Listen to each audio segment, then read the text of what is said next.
Quelle est la réalité des métiers du test dans le secteur numérique ?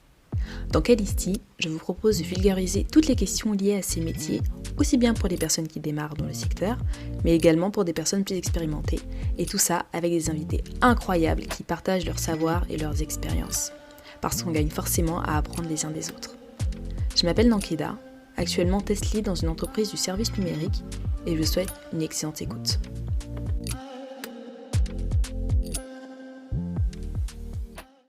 Bonjour à toutes, bonjour à tous, j'espère que vous allez bien. Pour l'épisode solo de cette quinzaine, j'avais envie de vous parler d'un problème que nous sommes très nombreux et nombreuses à rencontrer et qui, je trouve, n'est pas assez traité dans les contenus professionnels. Enfin, pas de côté vis-à-vis de la qualité pour parler un peu plus développement personnel. Alors, vous l'avez lu dans le titre, le sujet en question, c'est la peur de s'exposer. Que ce soit prendre la parole en public, partager ses idées ou simplement se montrer tel qu'on est, c'est un vrai sujet universel et cette peur peut réellement être paralysante. L'idée de cet épisode m'est venue à la suite d'un événement pro auquel j'ai participé cette semaine et qui m'a fait réfléchir à toutes les fois où j'ai ressenti cette peur et ce que j'avais mis en place pour la minimiser, notamment à travers le podcast. Mais avant de vous parler de mon expérience personnelle, c'est important, je pense, de comprendre d'où ça peut provenir chez les uns et chez les autres. La peur de s'exposer est souvent liée au jugement des autres et à l'anxiété sociale. Il y a eu pas mal d'études dessus, et je pense que pas mal d'entre vous le savent, la phobie la plus partagée dans le monde, c'est celle de prendre la parole en public. La glossophobie, comme on l'appelle, touche 68% de la population mondiale, d'après un sondage du groupe Kantar. Alors, qu'il s'agisse de prendre la parole en public ou pas, c'est une peur qui peut se manifester de différentes manières. On peut avoir des palpitations, des sueurs, des tremblements, de l'autocensure et de la procrastination. Et en conséquence directe, on va mettre très naturellement des stratégies en place pour pas ressentir tout ça. C'est-à-dire qu'on va éviter des situations sociales et professionnelles qui vont nous amener à ça. Et bizarrement, c'est un sujet qui est presque tabou dans le monde professionnel. C'est comme si on s'attendait à ce que chaque personne qui va franchir la porte d'une entreprise après ses études ait confiance en elle et sache gérer son stress si elle est amenée à s'exprimer en réunion, qu'il s'agisse d'une petite ou d'une grande assemblée. C'est une peur qui n'a rien à voir avec le fait d'être timide. Je suis pas ethnologue, mais de mon point de vue, le fait qu'on vive dans une société où on réagit négativement aux tentatives d'expression, surtout en public, surtout dans l'enfance, dans une société où on est compétitif et du coup on a peur de ne pas être assez bon, dans une société où tout nous pousse à douter en permanence de notre valeur et de notre légitimité. Exemple, pas assez grand, pas assez beau, pas assez instruit, pas assez technique, pas assez articulé, etc., etc. Ça fait qu'on est très self-conscious pour prendre le terme anglais. Littéralement, on traduit ça par conscient de soi-même, donc conscient de ses limites. Et le fait qu'on enseigne aux filles à être calmes, douce, discrète, ça va accentuer encore plus cette peur auprès des femmes une fois adultes. Je vous disais au début de l'épisode que j'allais vous parler de mon expérience personnelle. Cette peur de s'exposer, je l'ai toujours connue. Je l'ai déjà dit dans un épisode, je pense, mais je suis à l'origine une grande introvertie. J'adore passer du temps avec les autres, mais j'ai besoin de passer pas mal de temps seule pour recharger mes batteries. Au contraire des extravertis, qui eux ont besoin de passer du temps avec les autres pour recharger leurs batteries. En plus de ça, j'étais assez timide, et ma mère veillait à ce que je me tienne toujours à carreau en fait.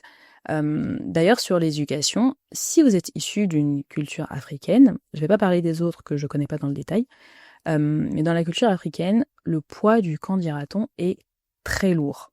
En comparaison à la culture française, le quand dira-t-on n'a pas autant d'impact au quotidien. Alors c'est pas un reproche que je fais à mes parents, et je suis très contente d'avoir un pied dans mes deux cultures, justement parce que je peux faire une comparaison. Mais je vous dis ça pour expliquer un petit peu le terreau dans lequel j'ai grandi. Donc, quand j'ai voulu créer mon podcast, je me suis posé énormément de questions justement parce que j'avais peur d'être jugée. J'avais effectué ma reconversion à peine 1 an auparavant, et je me disais, mais qui va écouter quelqu'un qui n'y connaît rien au métier ? Tu n'es personne, t'as tout à apprendre, ça peut te desservir professionnellement. Si tu contactes quelqu'un pour l'interviewer, on va t'envoyer bouler parce que les gens n'ont pas que ça à faire. En plus, un podcast professionnel, franchement, les gens s'en foutent. Ils préfèrent écouter des sujets qui sont beaucoup plus divertissants. Et en plus, si t'en parles sur les réseaux sociaux, qu'est-ce que les gens qui te connaissent dans la vraie vie vont dire ? Etc., etc., etc. Mais j'ai quand même créé le podcast parce que j'étais convaincue qu'il m'aiderait, moi, autant que d'autres personnes. Ce qui s'est passé dans ma tête pour que je me décide à franchir le pas, c'est que j'ai fini par me dire que si je n'essayais pas, j'allais avoir plus de regrets que si j'essayais. Et en plus, j'avais déjà créé un autre podcast pendant le confinement et j'ai survécu. Donc, je me suis convaincue qu'il n'y avait pas de raison valable à ce que je ne crée pas Calisti. Et on est 3 ans plus tard et je sais aujourd'hui que ça a été une très bonne décision. Parce que la poursuite de ce podcast, en plus de m'apporter des opportunités professionnelles, ça m'a aidé à abaisser ma peur à l'exposition. Je n'ai plus peur de publier sur LinkedIn, j'ai plus peur de contacter d'autres professionnels, j'ai plus peur des commentaires négatifs et je cherche plus mes mots autant qu'avant. J'ai l'impression d'être un petit peu plus pédagogue et de mieux communiquer au quotidien, surtout avec mon équipe. Bon, j'ai toujours aussi peur de prendre la parole en public, mais je me fais un peu plus confiance et je suis moins paralysée. C'est pas encore ça, mais c'est beaucoup mieux. Ça peut paraître léger et sans importance, mais je pense que le syndrome de l'imposteur qui nous touche tous a des racines un petit peu là-dedans. En tout cas, ça mériterait d'être creusé. Maintenant que je vous ai dit tout ça, si vous êtes dans la même situation que moi il y a quelques années et que vous avez peur de vous exposer, bon, vous n'avez pas nécessairement besoin de créer un podcast, mais je vais vous donner des petites astuces que j'ai mis en place. Déjà, commencez petit. Partagez les idées que vous avez dans un cercle restreint avant de vous adresser à un public un petit peu plus large. Ensuite, acceptez d'être imparfait, parce qu'on l'est tous, et surtout parce que c'est en forgeant qu'on devient forgeron. Si on ne fait pas d'erreur, on ne progresse pas. Ensuite, cherchez du soutien. Parler de ses craintes avec ses proches ou même des professionnels de l'accompagnement, ça peut aider à relativiser. L'entourage est ultra important et particulièrement dans ce cas-là. Et puis enfin, connaître son sujet autant que possible, ça aide beaucoup vis-à-vis de la paralysie parce que on peut se raccrocher à ce qu'on sait. Dans tous les cas, la peur de s'exposer, c'est une réalité pour beaucoup de monde, mais c'est pas une fatalité. Et on est tous capables de la surmonter un peu en mettant en place quelques astuces. Si cet épisode vous a plu, vous me feriez super plaisir en l'envoyant à 1, 2 ou 3 personnes intéressées par le sujet. Le bouche à oreille est la meilleure manière de faire connaître un podcast, surtout si le contenu vous apporte de la valeur.